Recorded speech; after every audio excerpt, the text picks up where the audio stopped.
Mas no Pará, a gente tem um histórico bem agressivo, né, em questão de terra, com MST, com chacinas, com uma série de mortes, grilagem. O que está sendo feito, o que é feito para essa questão do tanto MST, assentamentos dessas famílias?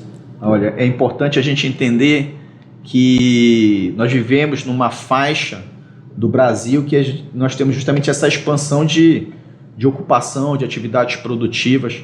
O Pará é um estado fantástico, de grandes oportunidades, né?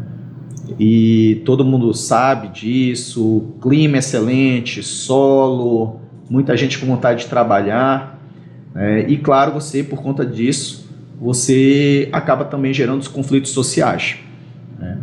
Principalmente com o processo de intensificação de ocupação. Um grande processo de ocupação que nós tivemos foi na década de 70, com o estímulo todo, né, da política da época do Brasil para fazer esse estímulo. E dentro desse contexto da política de ocupação, o que tem sido feito? O ITERPA, no caso, ele institucionalizou sua comissão de mediação, a sua ouvidoria, né, para justamente estar trabalhando naqueles casos de conflito, para dar suporte também para o Poder Judiciário, nas questões envolvendo reintegrações de posse.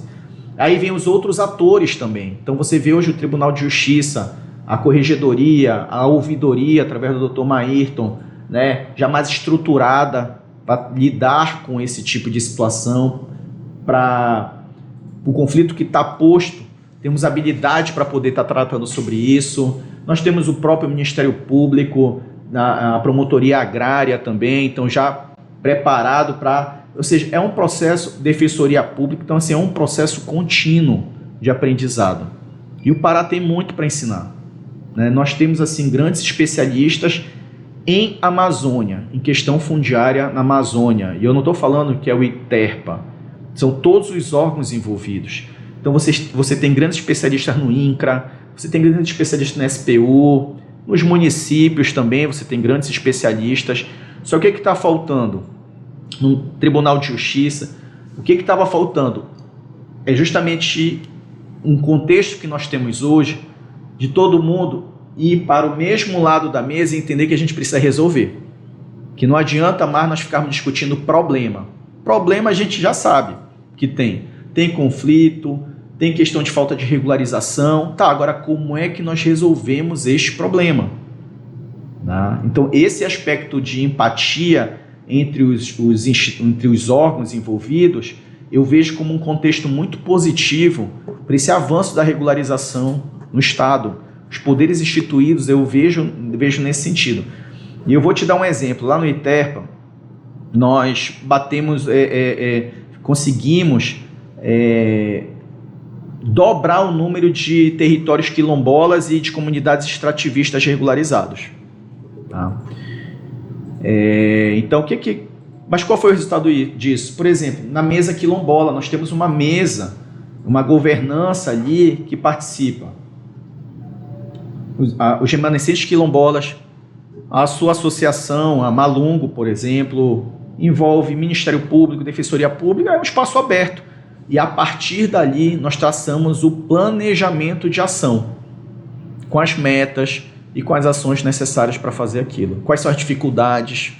Às vezes a dificuldade está na própria regularidade da associação. Então a gente coloca ali tudo bem transparente e montamos um plano de trabalho. Então, essa forma de se relacionar, a gente consegue encontrar o quê? Um resultado. O Estado quer promover a regularização. O Ministério Público quer que seja feito esse trabalho. A associação, que é beneficiária, quer também ter acesso ao seu título.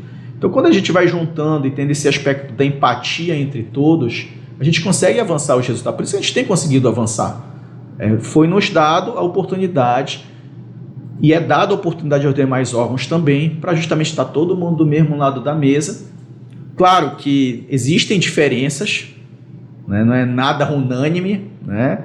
Mas a gente consegue ver um avanço nessas agendas, um avanço na proposta.